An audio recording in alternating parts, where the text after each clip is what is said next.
the ultimate objectives of zakat. Allah has enjoined zakat on the Muslims for a number of reasons, including the following. 1.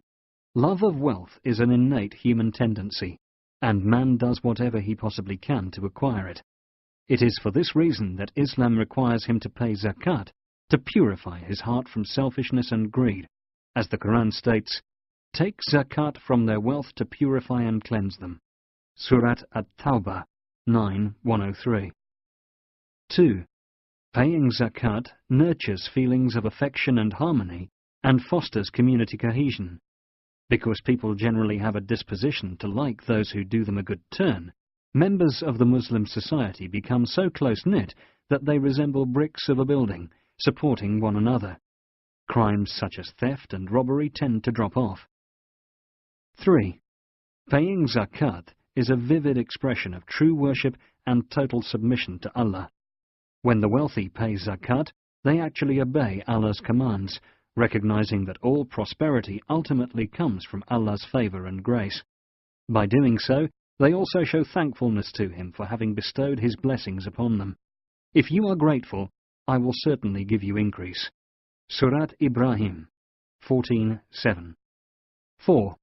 By paying zakat, the concept of social security and relative equality among members of society is realized.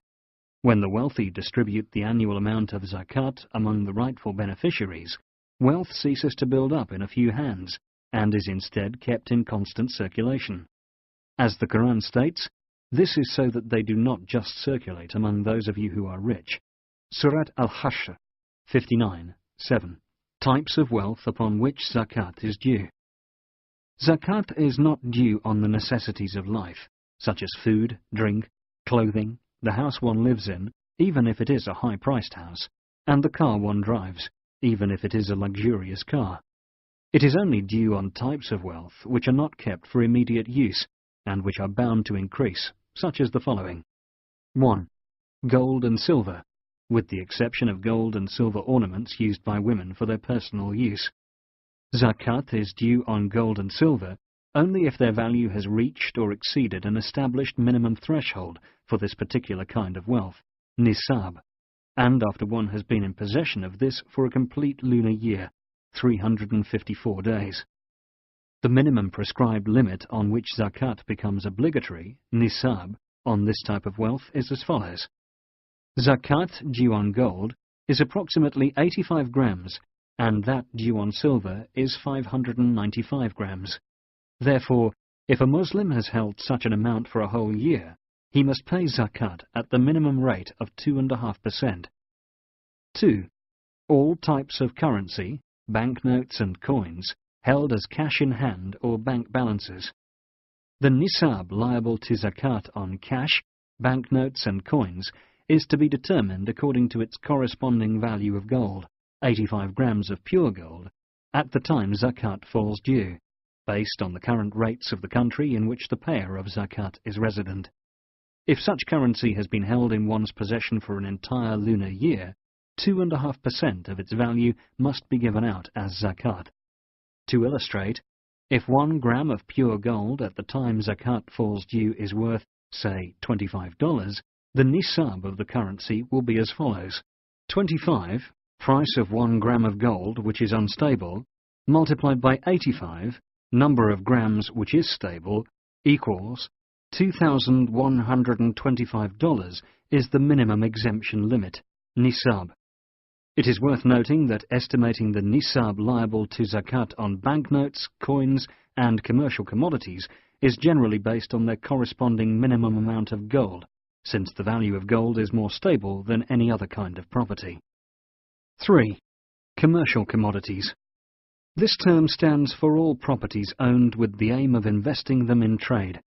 They generally include assets, such as real property, and commodities, such as consumer goods and foodstuffs. The value of commercial assets, which have been held in one's possession for an entire lunar year, must be estimated according to the current market value on the day zakat falls due. If the commercial commodities reach the nisab, 2.5% of their value must be given out as zakat. 4. Farm produce. The Quran states, O you who believe, give away some of the good things you have earned, and some of what we have produced for you from the earth. Surat Al-Baqarah 2:267. Zakat is due only on certain types of agricultural produce, on condition zakat-able produce has reached the minimum amount on which zakat is due, nisab.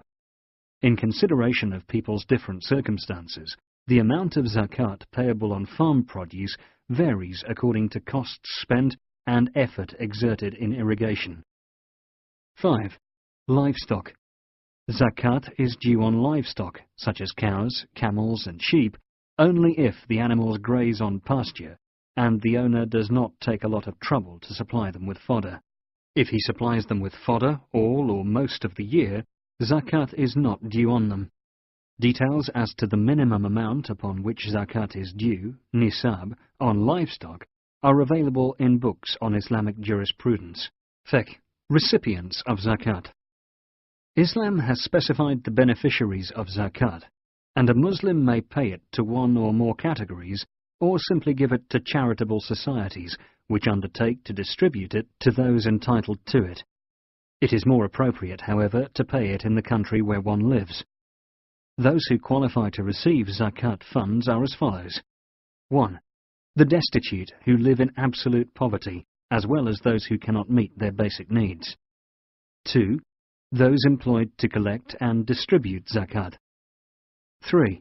Slaves who need money to purchase their freedom. 4. Those who have run into debt and cannot possibly pay it off, regardless of whether they have assumed debt for public or personal interest. 5. Those who struggle in the cause of Allah. This includes those who fight in defense of their religion and country, as well as those who engage in any activity which aims to support and propagate Islam. 6. Those whose hearts are to be reconciled. These are those who have recently embraced Islam or those expected to embrace it. The duty of giving zakat to this category of recipients does not belong to individuals, but rather to government bodies, Islamic centers, and charitable organizations that determine the real benefit behind that. 7. The travelers who are undergoing financial difficulties, even if they are very rich back home. Regarding the deserving beneficiaries of zakat, the Quran states, Zakat is for the poor, the destitute, those who collect it, those whose hearts are to be reconciled, for those in debt, for the cause of Allah, and the stranded travelers. It is a legal obligation from Allah. Allah is all-knowing, all-wise. Surat At-Tawbah 9:60.